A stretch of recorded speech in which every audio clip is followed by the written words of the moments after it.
Ya se están convirtiendo un poquito. Primero eran tanto y tanta, ¿verdad?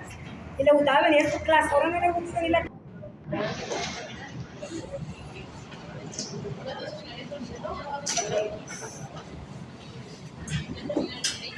okay. ¿Cómo salieron al parcial? Bien. Por lo que una pregunta fácil de la clase, la habíamos tratado acá, ¿verdad que sí? Mira, tenemos endocarditis infecciosa. La endocarditis infecciosa, le hice un resumen. A través de sus delegados, se le va a hacer llegar. ¿Qué interesa? Que este es un tema más de cardiovascular. A pesar de que son enfermedades raras, ocurren. Es por ende que usted debe conocerla. Y siempre plantearlo o interrogarlo. Porque si ignoramos que la endocarditis infecciosa existe, nunca la vamos a diagnosticar. Entonces tenemos que es una enfermedad poco frecuente.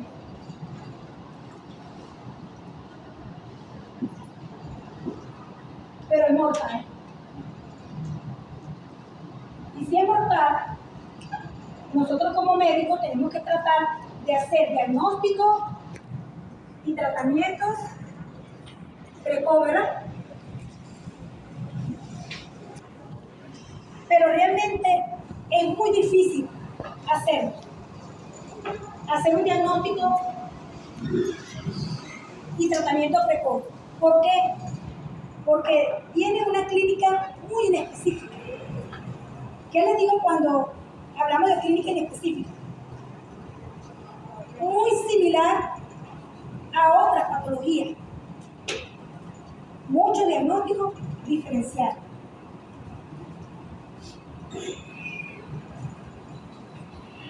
Y esto, desde el punto de vista clínico, confunde.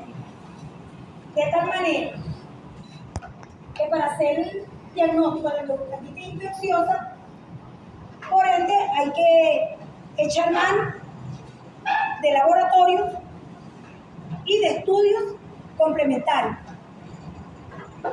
aunado a lo que tenemos de clínica, ¿verdad? Allí en el resumen le coloqué todo lo concerniente a lo que es etiopatogenia, fisiopatología, factores de riesgo.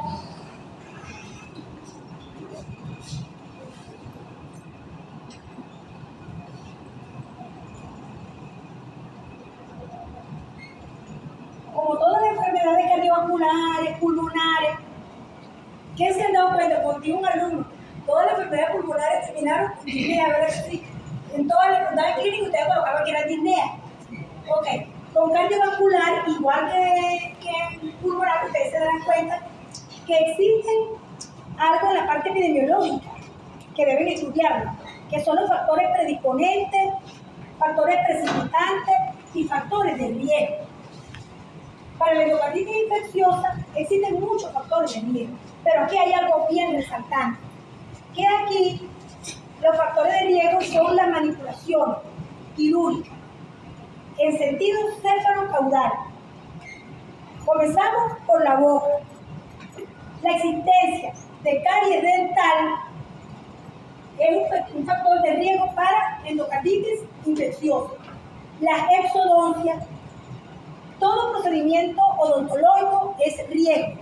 ¿Por qué? Porque tenemos bacterias que se han evidenciado que ese grupo de bacterias que están en la cavidad bucal son causantes de endocarditis infecciosa. La manipulación de las partes respiratorias, la broncoescopia, procedimientos invasivos de cualquier índole gastrointestinal, endoscopias, procedimientos invasivos de la parte genitourinaria, citoscopia, ¿verdad? Citografía.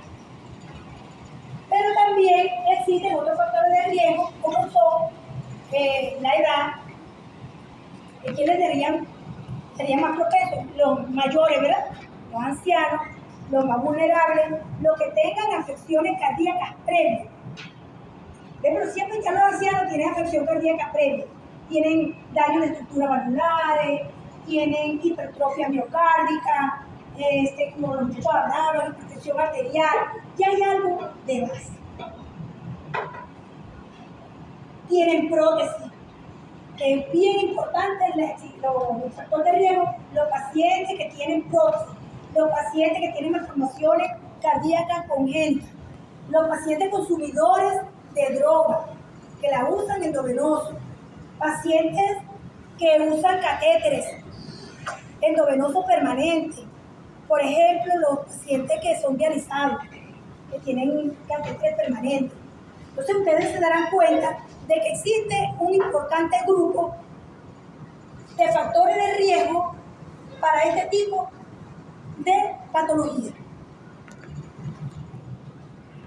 Ok, una vez que ya usted conoce los factores de riesgo para endocarditis infecciosa, nos preguntaremos, ¿y qué es la endocarditis infecciosa? ¿Qué estudiaron ustedes? ¿Qué es la endocarditis infecciosa? ¿Qué es? Una inflamación del endocardio. ¿Y qué es el endocardio? Es la capa más profunda, más interna, ¿verdad?, de la cavidad cardíaca. ¿De qué parte sería? De la estructura valvular, ¿verdad?, y de las cámaras cardíacas. Porque la endocarditis infecciosa afecta más que todo ¿a quién? A la estructura valvular, ¿verdad? Entonces el revestimiento, porque acuérdense que el endocardio reviste también esa parte, porque eso es también parte cardíaca, ¿verdad? Es parte del corazón. Ok, entonces ya sabemos que es una enfermedad cardiovascular, como los muchachos muy bien lo están definiendo, caracterizada por una inflamación, ¿verdad? Itis. O sea, que si se les pregunta, define qué es una endocarditis infecciosa, usted ya está en capacidad de definirla.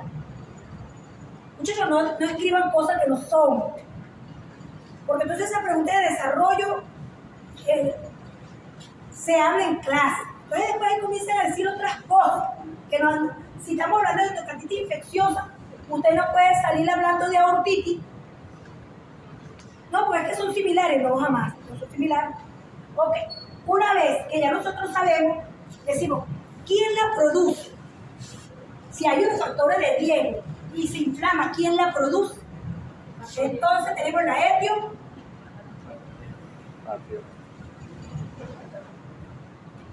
La etiopatogenia de esta enfermedad. Mira, etio es origen, es causa, ¿verdad? Okay. ¿Quiénes van a estar involucrados acá? En la causa de esta importante enfermedad pueden ser, la número uno, que es lo más frecuente, muchachos, son bacterianas.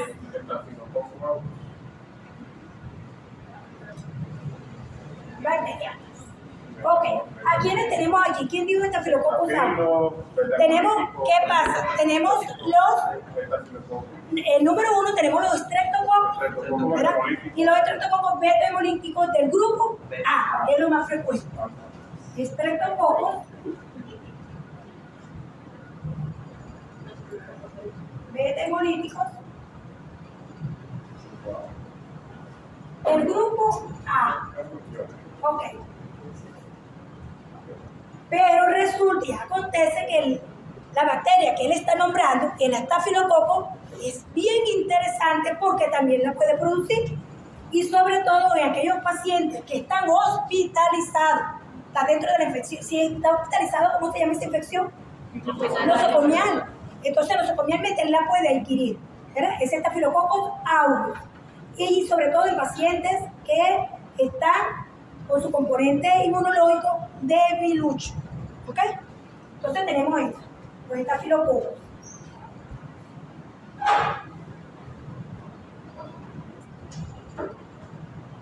Miren, Otra recomendación, muchachos, cuando usted esté estudiando, ya nosotros venimos de allá de ver el seminario de enfermedades de aorta y vimos también fiebre reumática hoy. Ok, entonces cuando usted esté estudiando estos temas donde involucran bacterias, por favor, repase la microbiología. Por lo menos sepa que el Staphylococcus aureus, aquí nos dice un coco gran positivo. Y entonces usted dirá, ay, ¿por qué será? Recuerde, ¿por qué será gran positivo? Porque tiene una característica peculiar, ¿verdad? Exactamente. Entonces, si son pares, cómo se agrupan, esas cosas, porque eso le va a facilitar a ustedes ir conociendo estas enfermedades. ¿Ok? ¿Qué otras bacterias están allí? Aquí hay otro tipo de bacterias involucradas que son las que llaman del grupo ácido.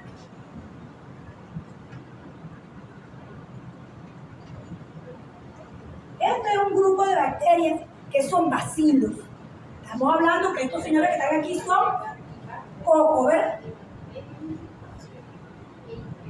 ¿Quiénes serán más agresivos? Estos son bacilos, ¿verdad?